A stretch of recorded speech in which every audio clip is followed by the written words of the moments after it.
அனைவருக்கும் ஆசீர்வாதமான நாள். இன்று ஒரு நாளில் உங்களை சந்திப்பதில் மிகவும் சந்தோஷம் அடைகிறேன். இன்று நாங்கள் தியானிக்க போகிற சங்கீதம் தான் சங்கீதம் 108ஆம் அதிகாரத்தை நாங்கள் தியானிக்க போகிறோம். அதிலே 12வது வசனம் இப்படியாய் சொல்கிறது, இக்கட்டில் எங்களுக்கு உதவி செய்யும் மனுஷனுடைய உதவி விருதா.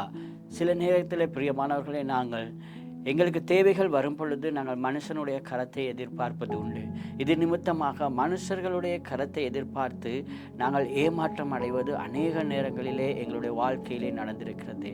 வேதம் எங்களுக்கு தெரிவிக்கிறது, மனுஷனுடைய உதவி விருதா என்று கேட்கப்படுகிறது. அதாவது மனுஷன் செய்கிற உதவி எம்மாத்திரம் என்று கேட்கப்படுகிறது. இன்று நாங்கள் எங்களுடைய விசுவாசத்தை, எங்களுடைய நோக்கத்தை, எங்களுடைய எதிர்பார்ப்பை நாங்கள் கர்த்தரிடத்திற்கு பக்கமாய் திருப்புவோம். ஏனென்று சொன்னால், கர்த்தர் ஒருவர் மாத்திரமே அவர் போய் உரையாத தேவனாய் இருக்கிறார், மனம் மாறாதவராய் இருக்கிறார், சொன்னதை செய்கிறவர் தேவன் அவரே.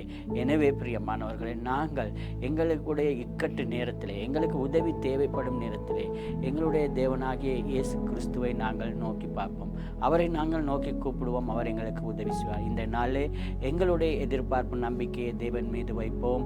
மனுஷனுடைய உதவி விருதா என்று சொன்ன அந்த வார்த்தையின்படியே நாங்கள் தேவனை நம்பி கர்த்தரிடத்திலிருந்து அனுக்கிரகத்தை பெற்றுக்கொள்வோம். கர்த்தர் உங்களை ஆசீர்வதிப்பாராக. ஆமென்.